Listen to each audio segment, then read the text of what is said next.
ধরি আমার কাছে একটি রৈখিক রূপান্তর বা লিনিয়ার ট্রান্সফরমেশন আছে, যেটি হচ্ছে একটি ম্যাপিং Rn থেকে Rm পর্যন্ত, এবং আমরা জানি যে আমরা এই ট্রান্সফরমেশনকে ম্যাট্রিক্স ভেক্টর গুণফল আকারে প্রকাশ করতে পারি। তাহলে আমরা এভাবে লিখি যে t অফ x, আচ্ছা এটাকে একটু উপরে লিখি যেন জায়গা খালি থাকে। তাহলে আমরা বলতে পারি আমাদের ট্রান্সফরমেশন t যখন এটাকে আমাদের ভেক্টর x এর উপর প্রয়োগ করা হয়, সেটা সমান হচ্ছে যে কোনো ম্যাট্রিক্স গুণ আমাদের ভেক্টর x। এখন ট্রান্সফরমেশনটি যেহেতু Rn থেকে Rm পর্যন্ত, সুতরাং আমরা জানি বা আমরা বলতে পারি যে আমাদের ম্যাট্রিক্সটি A এটা হচ্ছে একটি m/n ম্যাট্রিক্স, কারণ আমাদের ভেক্টরে nটি উপাদান থাকতে হবে, কারণ x হচ্ছে Rn এর সদস্য, এবং এজন্যই আমাদের ম্যাট্রিক্স A কে nটি কলাম বিশিষ্ট হতে হবে যেন এই ম্যাট্রিক্স ভেক্টর গুণফলটাকে সংজ্ঞায়িত করা যায়। তাহলে আমরা আবার আগের অবস্থায় ফিরে যেতে পারি, যা নিয়ে আমরা কথা বলছিলাম। শেষের কিছু ভিডিওতে আমি ফাংশনের ইনভার্টিবিলিটির নিয়ে কথা বলেছিলাম, এবং যা আমাদের ট্রান্সফরমেশনে খুব সহজে আমরা প্রয়োগ করতে পারি, কারণ ট্রান্সফরমেশন কিন্তু আসলে একটা ফাংশনই। আমরা শুধুমাত্র শব্দটি ব্যবহার করছি কারণ আমরা যখন ভেক্টর স্পেস বা ম্যাপিং নিয়ে কথা বলছি তখন আমরা এই শব্দটি ব্যবহার করছি, কিন্তু এটি আসলে এক ধরনের ফাংশন। এবং আমি গত ভিডিওগুলোতে খুব বেশি সাধারণভাবে বর্ণনা করেছিলাম যে আমাদের ডোমেইন এবং কোডোমেইনের সেট কি দ্বারা গঠিত, এবং যেহেতু এখানে আমরা ভেক্টর নিয়ে কাজ করছি, সুতরাং আমরা সেই একই ধারণাগুলো এখানে প্রয়োগ করতে পারি। তাহলে টি হচ্ছে একটি ম্যাপিং এখানের Rn থেকে Rm পর্যন্ত, তাহলে এটি হচ্ছে Rm। এখন আমরা যদি এখানে আমাদের যে কোনো একটা ভেক্টর x নেই আমাদের Rn এ বা আমাদের ডোমেইনে, এবং এটার উপর t প্রয়োগ করি, তাহলে আমরা এখানে Rm একটি ভেক্টর পাবো যেটি হচ্ছে Ax, মানে আমাদের ম্যাট্রিক্স গুণ x, এবং এটা হচ্ছে আমাদের ট্রান্সফরমেশন t। তাহলে এখন t নিয়েও আমরা একই প্রশ্ন করব যেটা আমরা ফাংশন নিয়ে করছিলাম, যে t কি বিপরীতযোগ্য বা ইনভার্টেবল কিনা। t কি, আচ্ছা এটা কিভাবে লিখি, t কি ইনভার্টেবল কিনা, ইনভার্টেবল। তাহলে আমরা জানি যে ইনভার্টিবিলিটির দুটি শর্ত আছে। আমাদের প্রথম শর্তটি আমরা জানি যে টি কে অন টু হতে হবে, T has to be on to, এবং এই অন টুর আরেকটা নাম আছে আমাদের, যেটাকে আমরা বলি সারজেক্টিভ। তাহলে এটা ছিল আমাদের প্রথম শর্ত, এবং আমাদের দ্বিতীয় শর্ত ছিল যে টি কে 1 to 1 হতে হবে বা 1 হতে হবে, 1 to 1 হতে হবে, এবং আমাদের কঠিন নাম ছিল এটার জন্য ইনজেক্টিভ, এবং এই ভিডিওতে আমি মূলত প্রথম অংশটি নিয়ে ব্যস্ত থাকবো, কারণ আমি এখানে এটা প্রমাণ করবো না যে টি ইনভার্টেবল কিনা। আমি এখানে শুধু এটাই দেখাবো যে টি অন টু বা সারজেক্টিভ কিনা। এখন প্রশ্ন হচ্ছে অন টু বা সারজেক্টিভ মানে কি, এটা আমরা আগেও করেছি। তাহলে দেখো, যেটা হচ্ছে তুমি আমাকে তোমার কোডোমেইনে যে কোনো কিছু দাও, তুমি তোমার কোডোমেইনে যে কোনো উপাদান দাও, ধরো এখানে একটা উপাদান আছে এবং এটার নাম দিলাম বি, অর্থাৎ তুমি আমাকে তোমার কোডোমেইনে যে কোনো একটা বি দাও, যে কোনো একটা বি দাও, এবং আমি তোমাকে আমাদের ডোমেইনে এমন অন্তত একটা ম্যাট্রিক্স বের করে দেখাতে পারবো যেটার উপর ট্রান্সফরমেশন প্রয়োগ করলে আমরা এখানে এসে আমাদের কোডোমেইনে বি পাবো। এটাকে আরেকভাবে দেখা যায় যে আমাদের ডোমেইনের প্রতিচ্ছবি বা ইমেজ হচ্ছে এই পুরো Rm, অর্থাৎ কোডোমেইনের প্রত্যেকটি মান পর্যন্ত পৌঁছানো যাবে। তাহলে আমরা জানি যে আমাদের ট্রান্সফরমেশন হচ্ছে যে কোনো একটা ম্যাট্রিক্স A গুণ x, আমি এটাকে আবার লিখছি এখানে, x এর ট্রান্সফরমেশন সমান হচ্ছে যে কোনো একটা ম্যাট্রিক্স A যেটা হচ্ছে একটা m/n ম্যাট্রিক্স গুণ আমাদের ভেক্টর x। তাহলে আমরা বলতে পারবো যে t কে যদি অন টু হতে হয়, t কে অন টু হতে হলে এই যে আমাদের এখানে সমীকরণটি আছে, অর্থাৎ ম্যাট্রিক্স A গুণ x, এটা আমাদেরকে এখানে আমাদের ডোমেইনে কোডোমেইনে যে কোনো একটি উপাদান b, আমাদের কোডোমেইনের যে কোনো একটি উপাদানের জন্য আমরা এই ট্রান্সফরমেশন করতে পারবো, যে আমাদের যে কোনো একটা ম্যাট্রিক্স A গুণ আমাদের ডোমেইনের যে কোনো একটা ভেক্টর x করলে আমরা এখানে একটা উপাদান পাবো। তাহলে এটা তো একভাবে বললাম, আরেকভাবে এটা নিয়ে ভাবা যায়, সেটা হচ্ছে যে কোনো ভেক্টর b, আচ্ছা ধরো এইভাবে বলি যে অন টু, এটা আমাদেরকে বলে যে যে কোনো একটা ভেক্টর b এর জন্য যেটা কিনা Rm এর একটি সদস্য, সুতরাং সেখানে উপস্থিত আছে বা দেয়ার এক্সিস্ট বা সেখানে অস্তিত্ব আছে অ্যাটলিস্ট অন্তত একটি সমাধান এই সমীকরণটির, অর্থাৎ ax সমান b, এই সমীকরণটির অন্তত একটি সমাধান অস্তিত্ব আছে, যেখানে আমাদের ভেক্টর x হচ্ছে আমাদের ডোমেইন, অর্থাৎ Rn এর একটি সদস্য। তাহলে আমরা ভিডিওর শুরু থেকে মোটামুটি এটাই দেখাতে চাচ্ছি যে তোমার কাছে যদি যে কোনো একটা বি থাকে আমাদের কোডোমেইনে এবং আমাদের ট্রান্সফরমেশন টি যদি অন টু হয়, তাহলে আমাদের কোডোমেইনের অনেকগুলো বি এর জন্য, যে কোনো বি এর জন্য আমাদের এই সমীকরণটিকে সত্য হতে হবে যে এ এক্স সমান বি। তাহলে এটাকে সত্য হতে হবে, অর্থাৎ আমরা এটাকে এভাবে বলতে পারি যে সবগুলো, এখানে আমরা বলছি যে কোনো, তবে এটা হতে পারে সবগুলোর জন্য, সবগুলো বি এর জন্য, যে এমন ভাবে যে আমাদের এ এক্স সমান বি এর একটি সমাধান থাকবে।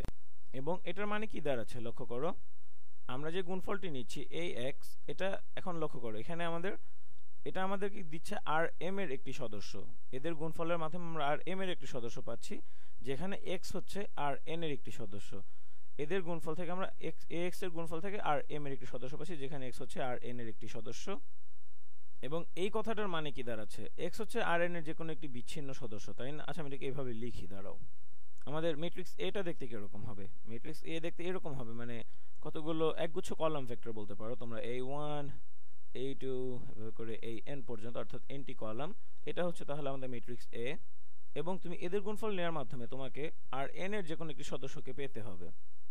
এখন এই গুণফলটা দেখতে কিরকম হবে, মানে আচ্ছা এটাকে x কে আমরা মানে কলাম ভেক্টরে ভাঙিয়ে লিখি, x1 x2 এভাবে করে পুরো xn পর্যন্ত।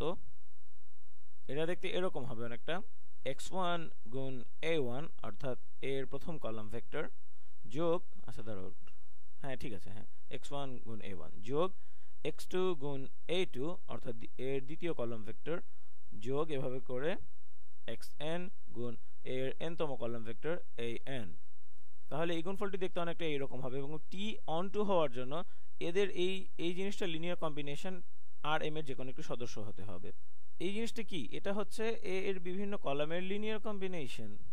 তার মানে এটাকে আমরা এভাবে মানে লিখতে পারি এই জিনিসটাকে, যে মানে টি কে যদি অন টু হতে হয়, টি কে যদি for T to be on two বা সারজেক্টিভ বলতে পারি আমরা, টি কে যদি অন টু হতে হয়, তাহলে এ এর কলাম ভেক্টরকে আমাদের আর এম কে স্প্যান করতে হবে।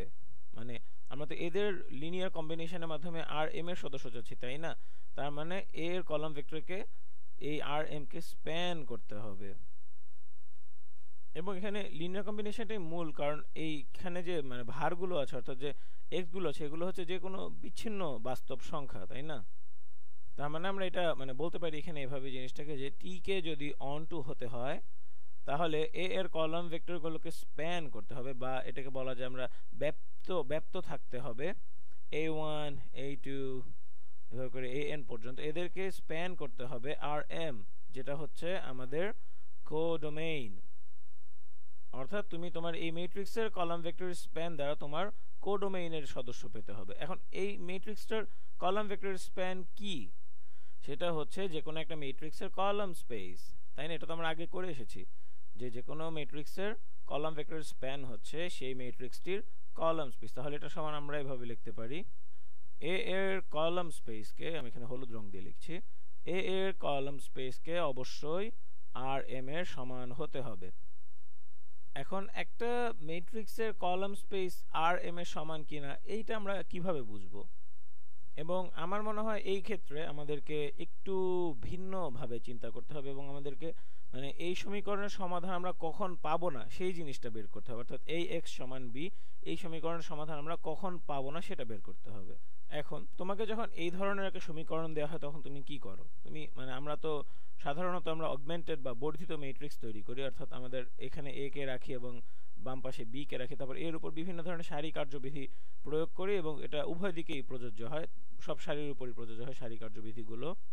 এটা তো আমরা অনেকবার করেছি, এবং আমাদের উদ্দেশ্য হচ্ছে আমাদের বাম পক্ষকে রিডিউস রো এশেলন ফর্মে নিয়ে আসা।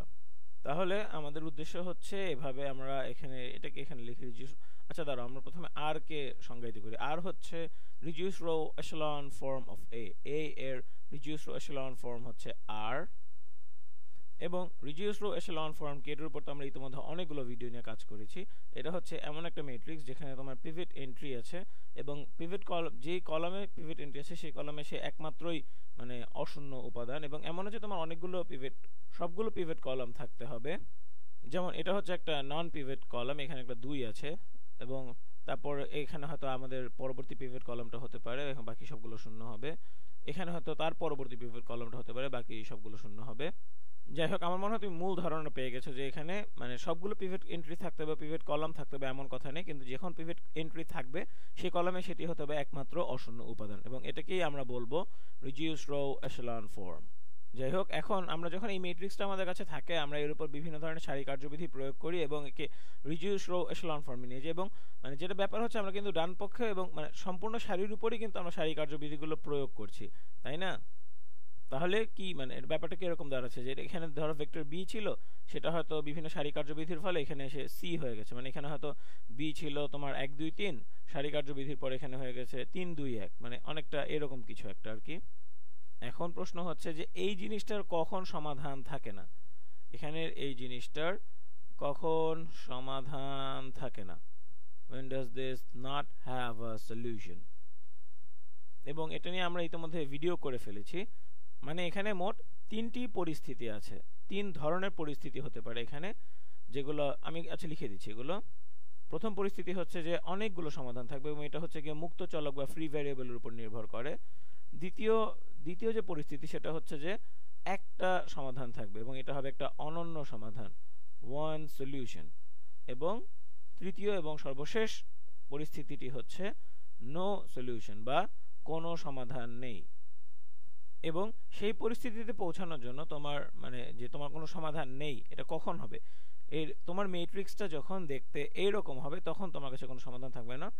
যে তোমার তোমার উপরের উপাদানগুলো কি আছে সেটা খুব একটা ব্যাপার না। এখানে ধরো যে কোনো কিছু একটা আছে, মানে তোমার সবগুলো উপাদান ধরো এরকম আছে, এখানে ধরো একটা 1 আছে, মানে এগুলো যেরকমই থাকুক, যেটা ব্যাপার হচ্ছে সেটা হচ্ছে সর্বশেষ সারিটা। ধরো একটা সারি আছে সবগুলো শূন্য, সর্বশেষ হওয়া দরকার নেই, একটা সারি আছে সবগুলো শূন্য এবং এখানে তার এই অগমেন্টেড অংশে আছে একটা অশূন্য উপাদান, এবং এটাই হচ্ছে একমাত্র সময় যখন তোমার কোনো সমাধান থাকবে না। এখন চলো আবার ফিরে যাই যে আমরা মানে এত কথা কেন বলছি। আমরা এখানে বলছি যে মানে আমাদের ট্রান্সফরমেশনকে অন টু হওয়ার জন্য আমাদের যে ম্যাট্রিক্স এ তার কলাম স্পেসকে আর এম এর সমান হতে হবে। এখন আমরা এটা কিভাবে বুঝবো যে আমরা এটা মানে কলাম স্পেস সমান আর এম কিনা? সেটা হচ্ছে আমরা এখানে তুমি আমাকে যে কোনো একটা বি দাও আর এম এর জন্য, এবং আমার অবশ্যই একটা সমাধান এখানে পাওয়া উচিত যদি সেটা সমাধানটা থাকে। এবং আমরা এটাও বলেছি যে সমাধান কখন থাকবে না, এবং এই জন্যই আমরা এই কথাটা মূলত বলেছি।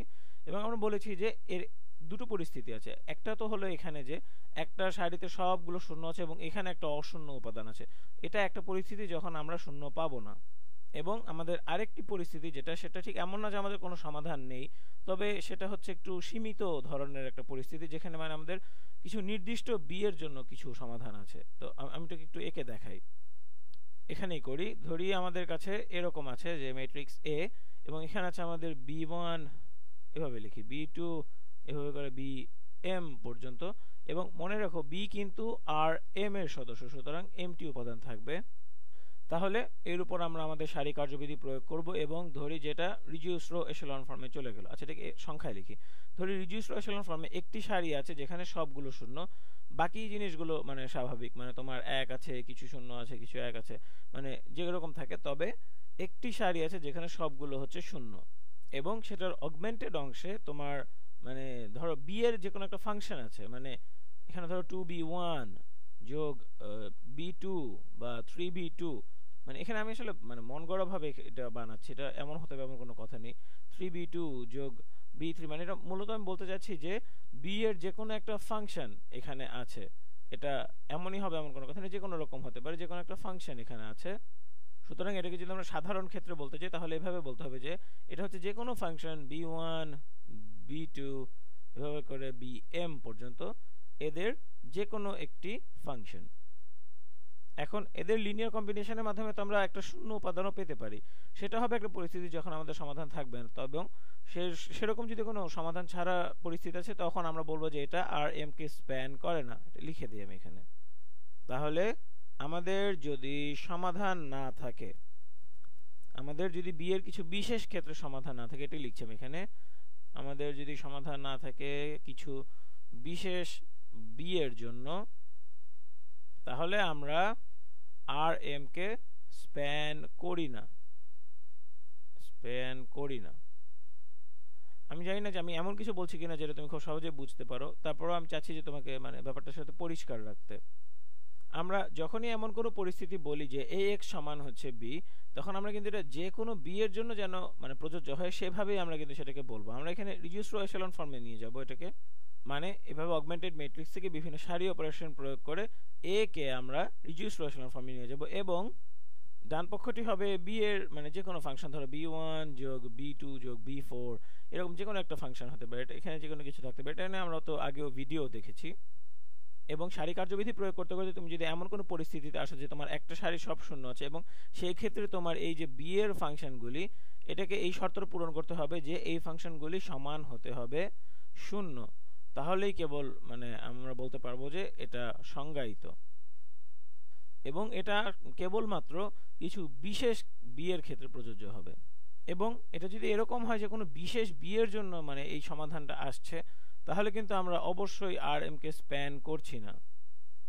আমি এটাকে চিত্র এঁকে বোঝাই। ধরো এটা হচ্ছে আমাদের আর এম, এবং এখানে কিছু কিছু বিশেষ কিছু বি আছে, যাদেরকে আমরা এই এক্স এক্স গুণ করে আমরা আর এম থেকে আর এম এ খুঁজে পাচ্ছি, কিছু বিশেষ বি কে আমরা এখানে খুঁজে পাচ্ছি। তখন কিন্তু আমরা সম্পূর্ণ আর এম কে স্প্যান করছি না, এবং পুরো আর এম কে আমাদের স্প্যান করার জন্য আমাদের রিডিউসড এশেলন ফর্মের অবশ্যই সমাধান থাকতে হবে। এবং অবশ্যই সমাধান থাকার ক্ষেত্রে আমাদের কি দেখতে হবে, আমাদের এই রকম একটা শূন্য বিশিষ্ট সারি যেন না আসে, কারণ সেটা আসলেই তখন আমাদের উপর শর্ত পড়ে যায় যে ডান পক্ষকেও শূন্য হতে হবে। তাহলে কোন পরিস্থিতিতে তুমি রিডিউসড রো এশেলন ফর্মে সবগুলো শূন্য বিশিষ্ট একটি সারি পাবে না? এখন রিডিউসড রো এশেলন ফর্মে তোমার কি হতে হয়, হয় সব শূন্য থাকতে হবে, অথবা তোমার যে কোনো একটা মানে সারি, প্রত্যেক সারিতে যে কোনো একটা পিভট এন্ট্রি থাকতে হবে। তাহলে এটাকে আমরা মানে গুছিয়ে ভাবে বলতে পারি যে টি টি অন টু হবে যদি এবং কেবল যদি এর ট্রান্সফরমেশন ম্যাট্রিক্সের কলাম স্পেস আর এম এর সমান হয়, অর্থাৎ এর কলাম স্পেস যদি পুরো আর এম কে স্প্যান করে, এবং এটা তখনই হবে যখন এ এর রিডিউসড রো এশেলন ফর্মের পিভট এন্ট্রি থাকতে হবে, এর পিভট এন্ট্রি থাকতে হবে প্রতিটি সারিতে, অর্থাৎ এ রিডিউসড রো এশেলন ফর্মের প্রতিটি সারিতে একটি পিভট এন্ট্রি থাকতে হবে, এটা সত্য হওয়ার জন্য। এবং আমরা দেখি এটা সারি কতগুলি আছে, এটি হচ্ছে একটা এম বাই এন ম্যাট্রিক্স, অর্থাৎ এর এমটি সারি এবং এনটি কলাম আছে। সুতরাং প্রতিটি সারিতে যদি আমাদেরকে পিভট এন্ট্রি থাকতে হয়, তার মানে এটা আমাকে বলে যে আমাদের এমটি পিভট এন্ট্রি থাকতে হবে। এখন এই জিনিসটাকে আমরা অন্যভাবে কিভাবে বলতে পারি, তুমি মনে করে দেখো, আমরা কয়েকটা ভিডিও আগে বলেছিলাম যে এটা মনে হয় তোমাকে একটু বিভ্রান্ত করে দিতে পারে। যাই হোক, কয়েকটা ভিডিও আগে আমরা বলেছিলাম যে তুমি তোমার কলাম স্পেসের বেসিস কিভাবে খুঁজে বের করবে, অর্থাৎ এটা হচ্ছে বেসিস যে কোনো একটা ম্যাট্রিক্সের কলাম স্পেসের জন্য। সেখানে আমরা বলেছিলাম যে তুমি তোমার ম্যাট্রিক্সটি নিবে, তারপর তুমি ম্যাট্রিক্সটিকে মানে এটাকে রিডিউসড রো এশেলন ফর্মে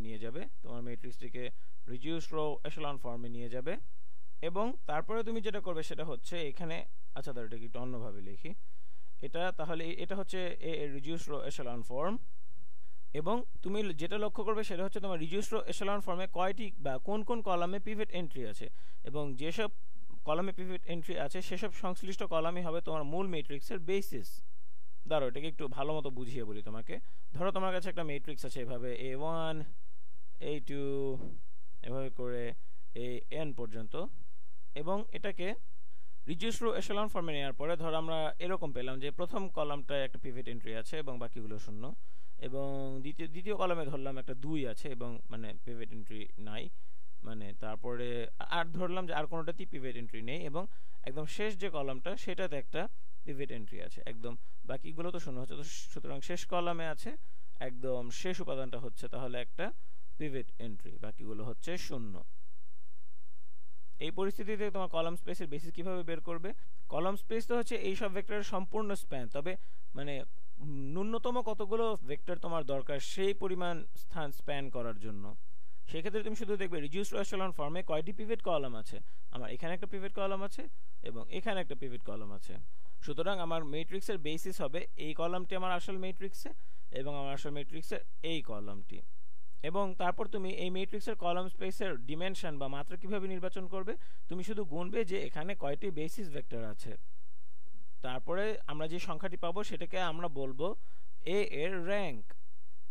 তাহলে এ এর র্যাঙ্ক সমান হচ্ছে, এগুলো আসলে সব পুনরালোচনা বলতে পারো, এ এর র্যাঙ্ক সমান হচ্ছে এ এর কলাম স্পেসের ডিমেনশন এবং যেটা হচ্ছে যে তোমার এ এর কলাম স্পেসের জন্য বেসিস ভেক্টরের সংখ্যা বা কতগুলো বেসিস ভেক্টর আছে সেটা এ এর কলাম স্পেসের জন্য। তাহলে এভাবে তুমি হিসাব করবে, তুমি প্রথমে তোমার পিভট কলামের সংখ্যা হিসাব করবে এবং সেটি তোমাকে বলবে তোমার এ এর বেসিস এবং সেটাই হবে তোমার এ এর র্যাঙ্ক। এবং এত কথা আমি কেন বললাম, কারণ আমরা বলছি যে আমাদের ট্রান্সফরমেশন অন টু হবে যদি এবং কেবল যদি আমাদের কলাম স্পেস আর এম এর সমান হয়, অর্থাৎ এটা তখনই হবে যখন রিডিউস রো এশেলন ফর্মের প্রত্যেকটি সারিতে একটি পিভট এন্ট্রি থাকবে এবং যেহেতু এটার এমটি সারি আছে সুতরাং এর এমটি পিভট এন্ট্রি থাকতে হবে। তাহলে তুমি প্রত্যেকটি সারির জন্য একটা পিভট এন্ট্রি পাচ্ছ, কিন্তু প্রত্যেকটা পিভট এন্ট্রি কিন্তু এক একটি পিভট কলাম। হ্যাঁ, প্রত্যেকটি পিভট এন্ট্রি হচ্ছে এক একটি পিভট কলাম।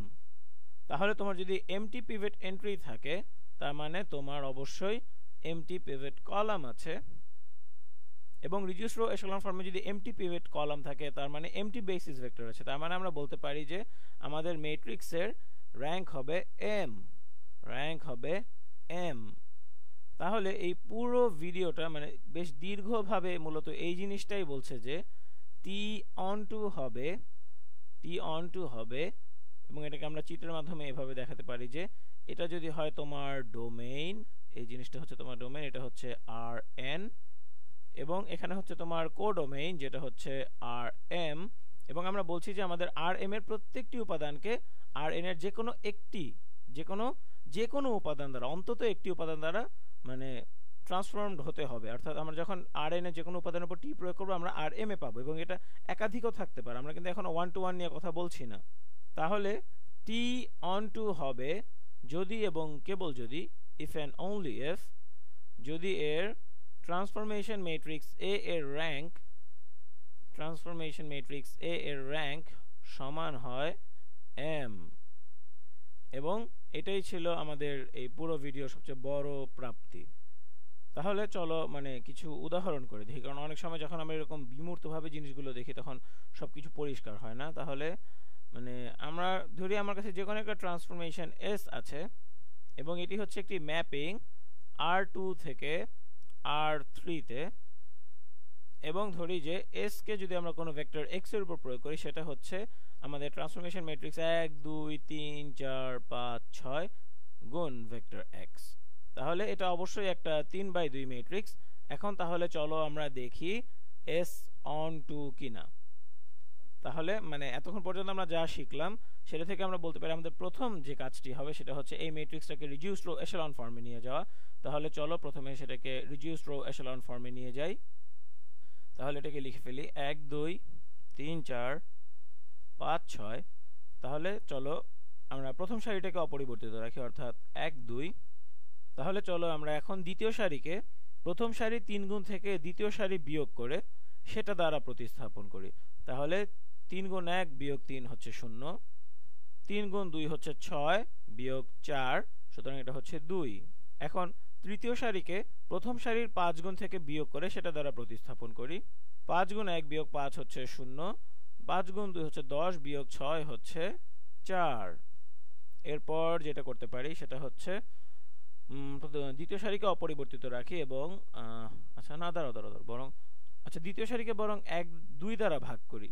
দ্বিতীয় সারিকে 2 দ্বারা ভাগ করি তাহলে হচ্ছে 0 1, এখানে থাকছে 0 4 এবং উপরে থাকছে 1 2। তাহলে এখন দ্বিতীয় সারিকে চলো অপরিবর্তিত রাখি এবং প্রথম সারিকে দ্বিতীয় সারির দ্বিগুণ থেকে বিয়োগ করে সেটা দ্বারা প্রতিস্থাপন করি। তাহলে 1 বিয়োগ 2 গুণ 0 হচ্ছে 1 এবং 2 বিয়োগ 2 গুণ 1 হচ্ছে 0। এরপর তৃতীয় সারিকে আমরা তৃতীয় সারি বিয়োগ 4 গুণ দ্বিতীয় সারি দ্বারা প্রতিস্থাপন করব। তাহলে এখানে আমরা পাচ্ছি 0 বিয়োগ 4 গুণ 0 হচ্ছে 0, 4 বিয়োগ 4 গুণ 1 হচ্ছে 0। তাহলে এখন লক্ষ্য করো, আমাদের একটা সারি আছে যেখানে আমাদের শুধুই শূন্য আছে এবং আমাদের দুটি পিভট এন্ট্রি আছে। এখানে দুটি, বা আমরা বলতে পারি যে দুটি সারি আছে যাদের মধ্যে পিভট এন্ট্রি আছে, এবং আমাদের দুটি পিভট কলাম আছে, এখানে এটা এবং এখানে এটা। তাহলে এটার র্যাঙ্ক, এই ম্যাট্রিক্সটির র্যাঙ্ক হচ্ছে, অর্থাৎ 1 2 3 4 5 6, এটার র্যাঙ্ক হচ্ছে 2, যেটা আমাদের কোডোমেইনের সমান না। কেন? কারণ এটা R3 সমান না। সুতরাং আমরা বলতে পারি S on to না, বা বলতে পারি যে S সারজেক্টিভ না।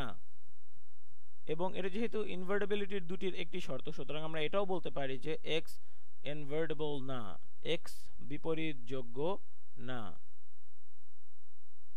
আশা করি এটা তোমাদের কাজে লেগেছে বা ভালো লেগেছে, এবং পরবর্তী ভিডিওতে আমরা দ্বিতীয় শর্তটি নিয়ে কাজ করব, যেটা হচ্ছে 1 to 1।